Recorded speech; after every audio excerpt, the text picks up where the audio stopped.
Assalamualaikum warahmatullahi wabarakatuh. Perkenalkan, nama saya Bella Sastika dengan nomor NIM 202304101444. Di sini saya akan mempresentasikan tugas saya mengenai studi kasus tentang JDID.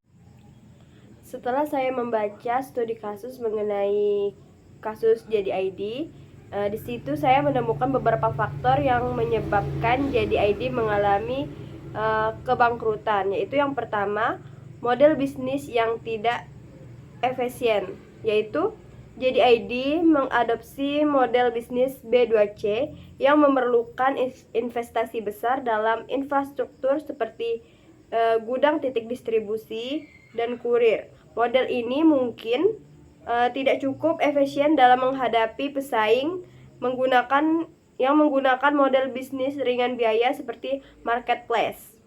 Yang kedua yaitu ketidakmampuan beradaptasi dengan perubahan pasar.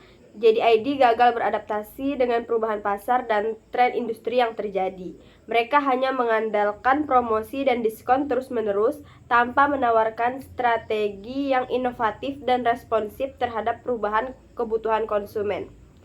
Selanjutnya yaitu kurangnya diversifikasi produk. Meskipun JDID menawarkan orisinal dan berkualitas, mereka mungkin kurang dalam hal diversifikasi produk. Dan dalam lingkungan persaingan yang ketat, konsumen sering mencari berbagai pilihan produk dengan harga yang kompetitif. Kurangnya variasi produk dapat membuat konsumen beralih ke platform lain yang menawarkan lebih banyak pilihan. Selanjutnya yaitu kurangnya keunggulan bersaing. Meskipun JDID menonjolkan keaslian dan kualitas produk dengan slogan dijamin ori, hal itu mungkin tidak cukup untuk membedakan mereka dari pesaing lain seperti Tokopedia dan Shopee. Faktor seperti harga yang lebih murah atau fitur dan layanan yang lebih baik dapat menjadi faktor penentu bagi konsumen dalam memilih platform e-commerce. Selanjutnya yaitu langkah yang dapat diambil oleh perusahaan JDID untuk bangkit dari keterpurukan, yaitu yang pertama ada revaluasi strategi bisnis, yaitu perusahaan perlu secara menyeluruh mengevaluasi strategi bisnisnya. Mereka harus mempertimbangkan untuk memperbarui atau bahkan mengubah model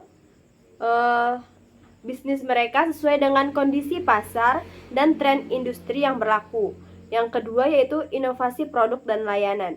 JDID harus fokus pada inovasi produk dan layanan untuk meningkatkan daya saing mereka.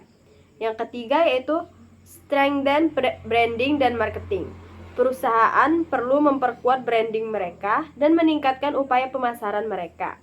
Ini termasuk komunikasi yang jelas tentang nilai-nilai perusahaan dan keunggulan produk mereka kepada konsumen potensial. Yang selanjutnya yaitu optimasi biaya operasional, di mana JDID harus melakukan evaluasi biaya operasional mereka dan mencari cara untuk mengoptimalkannya. Selanjutnya, fokus pada pengalaman pelanggan. Pengalaman pelanggan harus menjadi prioritas utama. JDID harus berinvestasi dalam layanan pelanggan yang lebih baik, proses pembelian yang lebih mudah, dan pengiriman yang lebih cepat dan andal.